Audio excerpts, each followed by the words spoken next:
I've always typically associated with femininity, as well as just like the story of dance of the dying swan, just because I guess by the nature of it. I typically connect the variation of the dying swan to femininity. We kind of imagine this cohort of really strong but elegant women. I think also we categorize the music as very feminine because it uses a lot of high notes and has just a very like graceful quality to it. Gender kind of ascends death in a way, and so to me it would make sense that a male or a female could do it, or just anybody in general. I don't think gender really has to play a role with the piece itself, just for like the more of the feeling that it emotes. Something that I personally love about just the performing arts in general is the ability to just kind of express yourself and express your creativity and experiment and things like that. And I think especially in this day and age, that's more important than ever. And gender inclusivity is 100% a part of that, in my opinion. I agree with what all you three just said. I will counter argue, saying like a lot of our classical ballets, like Sleeping Beauty, a lot of the movements are what made it classic.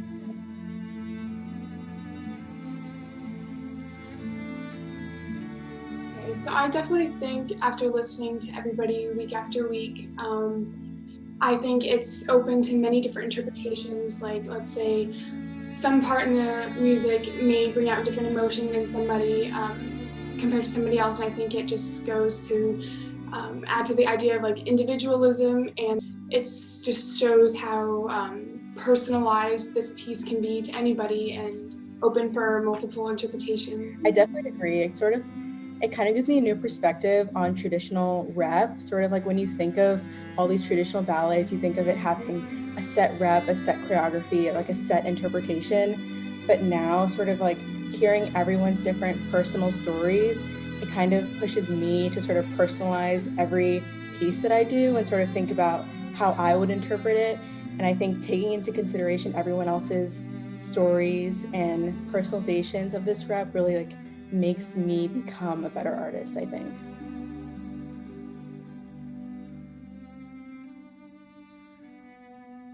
Before the project, I knew that the music was very familiar because I feel like we all have danced to it in adagio during ballet class. But about the piece, I knew that when Anna Pavlova performed, the choreographer, Mikhail, he allowed her to improvise during the piece. So I thought it was really, really cool. And also, I noticed that to perform a solo like that, the dancer has to have this type of like maturity, because she's expressing such a like, deep emotions. I've also seen the piece many times. I think it's really beautiful choreography. I think some qualities that I associate with it are elegance, length, grace, delicacy. And I think it's really fascinating because even though the music kind of also has those similar qualities, there are so many different interpretations. I think at first the thing that stood out to me the most was the contrast in the music of I believe the cello versus the piano or harp, and kind of the more emotional aspects of the cello and how it would kind of portray a more mellow, maybe torn between yourself, where you're like struggling a little bit with yourself, and then the piano kind of acted as this like steady, kind of like a heartbeat almost.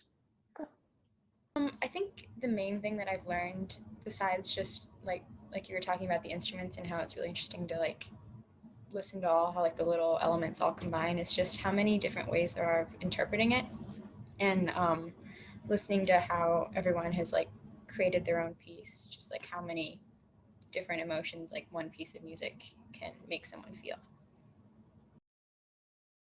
Yeah, so I think my first impressions of the music were more just really dramatic and a bit on the sad side. And that's kind of as far as I think I thought of it. Mostly just throughout the whole song, pretty sad and maybe depressing. But after listening to it more and more, I think I've heard that there's more movement to the theme and emotion that I interpret from it. So when I listen to it now and when I choreograph to it now, I hear more of a movement and more like triumphant moments. And there's still those sad moments, but I think that it moves back and forth between the highs and the lows. I definitely agree with you that when I was first hearing it, especially with like when you see the dancing of like Dying Swan, like the traditional dance, it's very like sad and like someone's being like oppressed and everything. And I think just by listening to it, you can sort of find that, like you were saying, it's more like triumphant, almost as someone's like trying to break through something, and almost like the opposite of being like what I first thought it was. So I think just like my mind's been opened up more to of all the different things that come out from this music. I don't have a lot of experience with Dying Swan before this special rep project. I'd seen the dance, but not very often or very much. So I think off the bat, I didn't have as much first impressions and images of dancers already, as much as other people have who've seen the piece more. But I think additionally, seeing everybody else's interpretations, improvisations, and choreographies has even more so allowed me to see how you can interpret the music different ways in different styles of dance and in different movements. Thinking outside of the Dying Swan, I feel like the music, it relates to like anyone's life because the piano and the cello, I feel like they're having that conversation between each other, and that conversation like signifies our emotions that we all feel every day. So when I first heard the music, I thought it was really sad because I was trying to picture the Dying Swan. But then as I was thinking more about it, I heard the cello and that made me feel more like uplifting and joyful, or like overcoming some type of hardship. So I guess in the beginning, I could make my dancing more like, I guess, sadder and depressed. And then in the ending, I'll like rise above that and then overcome whatever it is. Actually, interesting kind of contrast to yours. I think the cello embodies something more of a longing or loss, maybe a loss of myself, especially now, kind of feeling a little bit trapped maybe in my own mind. So I kind of want to incorporate a little bit of that into the choreography. How I see it is that a lot of the classical ballets are adaptations of pre-existing stories. So, for example, Cinderella or Sleeping Beauty are both stories that existed and that some choreographer wanted to turn into a ballet. And so, I think that moving forward to be more inclusive, gender-wise, that either stories could be created that uh, feature protagonists of both genders and characters who exhibit different, uh, different ways of life, or finding stories with those characters and then turning those into ballets could lead to a more, progressive and inclusive ballet world. I like the idea that you mentioned with the stories. I think the idea of maybe taking stories that are maybe don't have necessarily a gender assigned to it, just maybe like a feeling, an emotion, a character. That doesn't necessarily have to be a guy or a girl. I really like the ideas of same gender partnering. I think that would be really interesting to see more of. I've seen it like a bit, but not too much. Even with the same gender partnering, you can see that more in contemporary or like modern works, but for ballet, it's really rare. And having the lead guy, that could really help to change the ballet. Well, for me, I think it's about like it's just the song itself is like a peaceful atmosphere. You're kind of like everywhere and nowhere at once. I mean, I think I probably associate similar feelings. I remember when we first started working on it, like we had an exercise where we talked about like what words we thought of. And I just remember a lot of people kind of mentioned longing. So that's what I think of. For my piece, I'm trying to associate it with like stress relief and with my character longing to be in a place so that they can finally relax and step away sort of from the problems that they're and weight that they're putting on themselves. I definitely thought the song was like a lot sadder and it wasn't as like flexible as like I now realized it was with all of our talking and questioning about what the song truly is.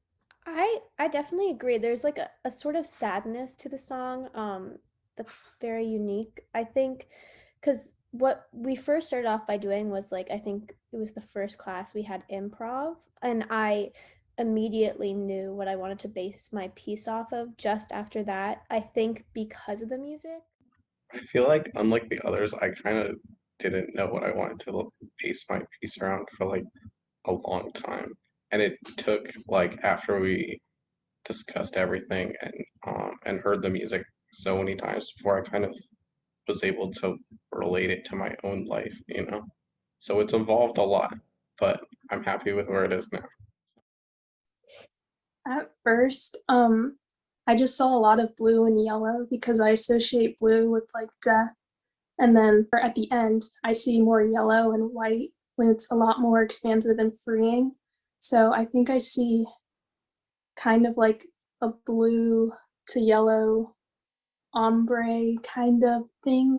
So I see it in the color, not an actual like picture. So one, I guess this is more of an object than an image, but thing that I associate with my piece is either like a candle or a bonfire. And I think one reason is I've always been very scared of fire, but I also find it very beautiful, like the way that it moves. And I also think that the relationship between the fire itself and whatever its source is, like the wax or the kindling or something, is very interesting because that fire depends on that. In my piece, in the beginning, I'm a lot more scared and I'm just going through a really bad time, a really bad karmic cycle. And as the music goes on, I start to feel more free and start to feel alive. And you like break that karmic cycle and you kind of reach that nirvana sense, because that's how I see the music, which I think it's really interesting that all four of us see the music so differently. I kind of try to like portray that fire that's like dwindling. So in the beginning, I kind of have larger movements, and then as the piece goes on, I kind of am getting smaller and smaller until eventually I burn out.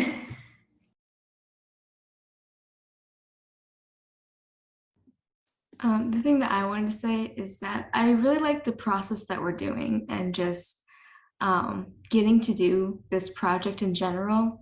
I've been at many schools, you know, and there wasn't anything like this. And I think it's really nice to get to do something such like a big project in my eyes that you know, we all can go on the journey together. It's not just a single improv class. This is us really figuring out how we interpret music, how we feel about ourselves in the music and our dancing, and just kind of the way we see ballet and dance in general.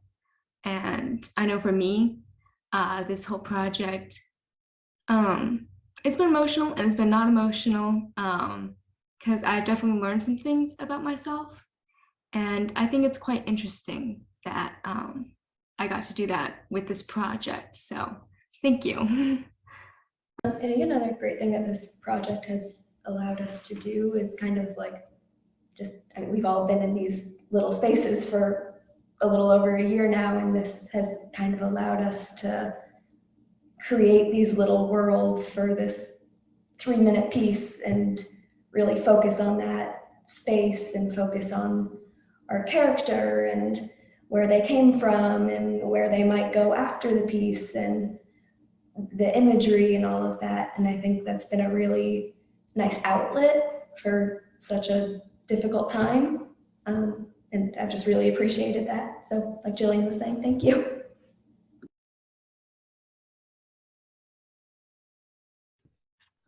I wanted my characters to represent not a single person, but rather what I think is a fairly universal experience for dancers. She's the heart of dance, the reason for passion and joy and intrinsic motivation. She's that soul almost that a dancer slips into and becomes when dancing. I was inspired to tell this story, this dancer's story, when I started to come back from my injury. And I was finally able to turn and move a little, and I was just so excited that it was as if there was this sudden congruence between my heart and mind.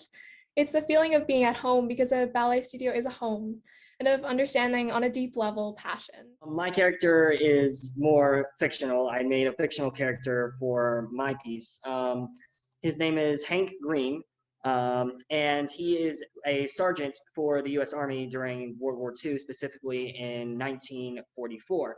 I kind of based him a lot off my actual grandfather who served in World War II, and I kind of wanted to make this piece in honor of him. So that's why I decided to go with this route. My character is to be more precise, he's a young person, so roughly in his 20s. He's a bit naive, as many young people are, and he's also inexperienced. He only knows the world that he has lived in, so he doesn't know that there's something else that's different from his world, and that really affects his behavior when he moves into a different world in my story. My character is the soul of a 16-year-old girl named Piper, and Piper lives this life in which she wants to escape from reality. And in my piece, she decides to leave her home one night and try to escape from the world she's living in order to experience something new. So my story is my soul, my entity is kind of like floating and just experiencing life in colors and experiencing emotion and trials and tribulations and all those things in colors. So in my story, there are two characters. There's an average dancer wearing just jeans and a t-shirt, and then there's the inner dancer, the swan. And so it's a story about finding that inner swan. There's a Ralph Waldo Emerson quote that I really love. It's fiction reveals truths that reality obscures. That's a sort of defining theme in my piece, that the inner swan, although she may be fiction, she's as real as the girl in the pond, and I would argue more important. My character Piper is entering this forest after she leaves her house to escape from the reality that she's living in. And in this forest, surrounding her are these beautiful green trees, and some have pink flowers in them. And they're really tall. They make her feel small in this forest. It's something that she's not used to. So it's springtime, and the air around her is very warm, but there's this chilly breeze that comes up behind her, and it's almost contrasting, like the warm feeling with the cold feeling. In a way, another part of her is trying to drag her back, which is the cold against the warm. So I'm in, it's as expansive as a baseball field, but instead of sand, it's filled with grass. It's still cold from the lack of sun, but it's really fresh. It's really dewy because there's wetness from the rain everywhere. In my piece, I'm also imagining a slight wind, just because I always put that with rain. And the predominant colors, I think, are just earth tones, but really vivid. And the costume I'm wearing is, I want it to represent like the purity and the innocence of that time. So my costume is just a simple blue dress. I feel at this moment really light and really weightless because I haven't experienced the struggles of age and maturity, and a part of me feels transcendent because I'm not living in reality anymore. This process has taught me a lot about dancing with more intention, because in the beginning, when I started choreographing, I was finding it really difficult to find the right movements. But we had a few classes where we experimented portraying and dancing different words or emotions, and it definitely changed how I choreographed from then on, because I was able to choose my movements more intentionally based on the emotions that I wanted to portray and represent in my dancing. Similar to Caitlin, I found that with creating my own piece through this one piece of music, I was able to find more like reason and like why we choose certain movements over others. And also through listening to everyone's thoughts during our weekly discussions, um, I was able to see how many different ways the same item can be interpreted. Almost everyone in our class would have a different take on what it meant or how it made them feel. And so I learned to just like open up how I saw something. I learned a lot about kind of understanding music more, and when I first heard the music, I kind of thought like, how am I going to make this work for what I'm like thinking about, and what my intention is. But the more conversations we had, the more I was able to hear the different kind of levels of the music and the different themes and feelings and the different ways that it could be interpreted. And so those conversations really helped me kind of learn about the different ways you could interpret different things, whether it was like masculine or feminine sides, or like happy or sad, or different kind of like themes of like loss and grief or growth and rebirth. And that kind of really enlightened me in that aspect.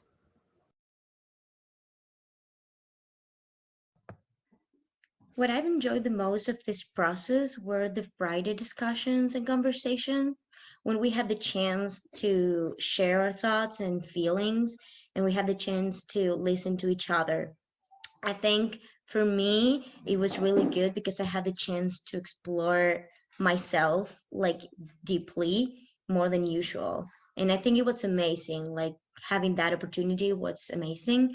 And I really enjoy also the opportunity to explore the piece of music as a thing, like as it is itself. I think for me, the most enjoyable part of this process has been finding my own deep and personal connection just to a piece of music. I had a lot of feelings when we originally listened to the music, and I think taking that connection and my own personal interpretation of it and turning it into movement and choreography has been really challenging, but really enjoyable. And I've learned a lot from our discussions on how to take movement and turn them into my own personal ideas about this piece of music. What I enjoyed the most about this process was being able to hear everyone else's interpretations of not only the music, but how it made them feel. I thought that it was interesting to see how all of their ideas were very different, but also very inspiring, and how we can all interpret one piece of music different ways. So for me, what I want to do with the solo is actually the hardest thing for me, that is expressing what I feel. I've been always like so scared to show in public what I feel just because of judgment. And I feel that I'm having a really good time to be able to go inside myself and see what I really want to do and what I need to do on this, to be able to show and give something to everyone that is watching this. For me, the most challenging and uncomfortable part of this process was allowing myself to be more transparent when we had our discussions. But what helped me move past it was hearing from others that I wasn't alone in this process, and that the emotions that I had personally were valid, and that I should be more confident and comfortable with sharing them. And I was able to take their courage as inspiration for myself to speak more openly about my thoughts during our later classes. When it comes to like artistry and in a role, this has helped me kind of understand that each role has like a deeper character. And for technique, I think I just have become a little more mindful of where I am and why I'm doing what I'm doing, because this whole project has helped me like go deeper into myself and like my desires and my motivation and that stuff. I think being at home has made me address some more uncomfortable emotions in this piece. I think feeling so much uncertainty and kind of anxiety throughout this year has been sometimes hard for me to validate within myself. And I think doing this process at home has allowed me to take those uncomfortable, difficult emotions. And so I think it's brought a different depth to this piece for me personally.